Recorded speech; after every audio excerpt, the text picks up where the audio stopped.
மயிலாடுதுறை மாவட்டம் குத்தாலம் அருகே உள்ள நச்சினார்குடியை சேர்ந்த தம்பதியினர் செல்லதுரை மற்றும் ராஜேஸ்வரி.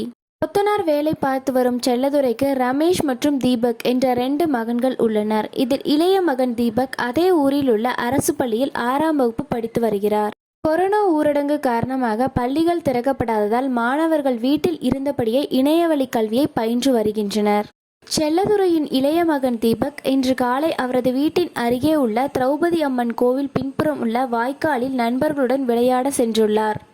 அப்போது அதே பகுதியை சேர்ந்த சிலர் வாய்க்காலில் திருட்டு மணலை எடுத்துள்ளனர். இதனால் அந்த பகுதி 10 அடி ஆழம் உள்ள குழியாக காணப்பட்ட நிலையில் அதில் விளையாட சென்ற தீபக் தவறி விழுந்துள்ளார். இதனையடுத்து தீபக் மீது மணல் மற்றும் மணல் கட்டிகள் சரிந்து விழுந்துள்ளது. மணல் முழுவதுமாக மூடியதால் மூச்சு விட முடியாமல் தீபக் சம்பவ இடத்திலே உயிரிழந்துள்ளார். தீபக்கின் நண்பர்கள் இது குறித்து உடனடியாக அவரது பெற்றோருக்கு தகவல் கொடுத்துள்ளனர். இதனைத் தொடர்ந்து பெற்றோர்கள் மற்றும் ஊர் பொதுமக்கள் தீபக்கை மீட்டு குத்தாலம் அரசு மருத்துவமனைக்கு எடுத்துச் சென்றனர்.